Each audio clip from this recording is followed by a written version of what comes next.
So I'm sure you guys have heard about the mass shooting that happened in Minnesota, and no surprise, people are making this all about guns and Trump. I was very apprehensive about speaking on this topic, but I just had this itch in me to say that guns are not the problem. Mental illness is.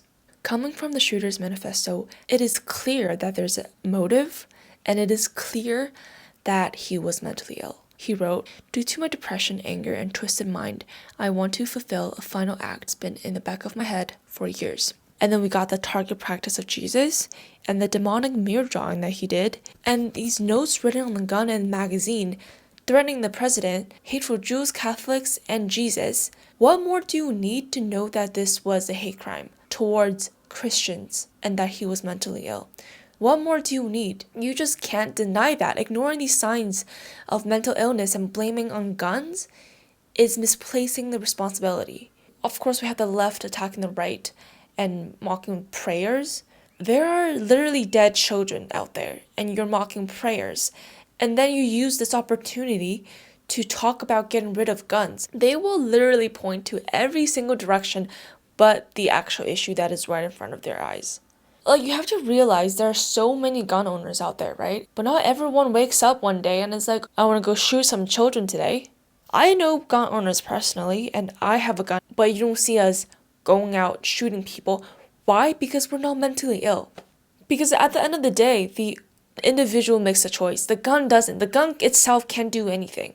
You have to look at who's operating the firearm. Even if guns were restricted, evil people would still be evil. You can't take out the evil inside them. If they wanted to, they will find other ways to kill people. They will find other ways to cause mass death. So restricting guns doesn't necessarily mean less crime, because criminals already ignore the law by definition. And even countries with heavy gun restrictions still face mass killings like UK, China, and France.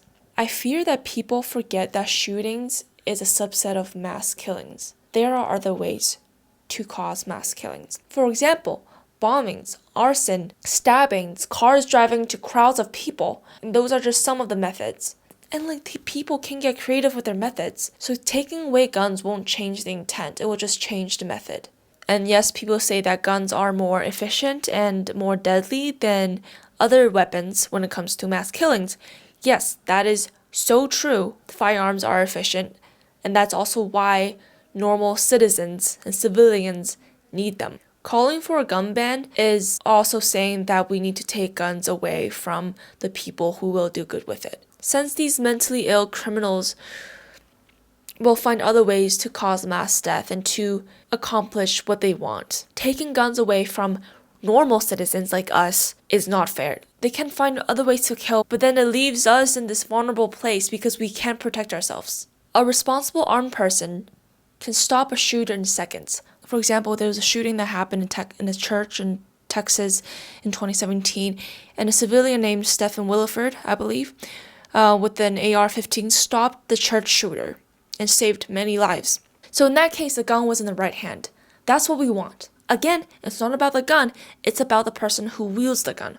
Why do I feel like that if the shooter was wearing a MAGA hat, the left will be mad at the shooter and not about the gun? And also, when Trump got shot, the same group of people were celebrating it. Where's the call for gun ban then?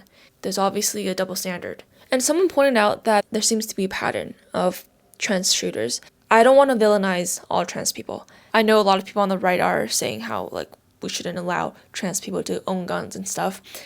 But I feel like this is not a very good representation of the trans community as a whole. And I don't want to generalize through these trans shooters.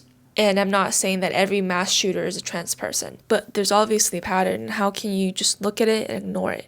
Let me know what you guys think of this, and as always, thanks for watching.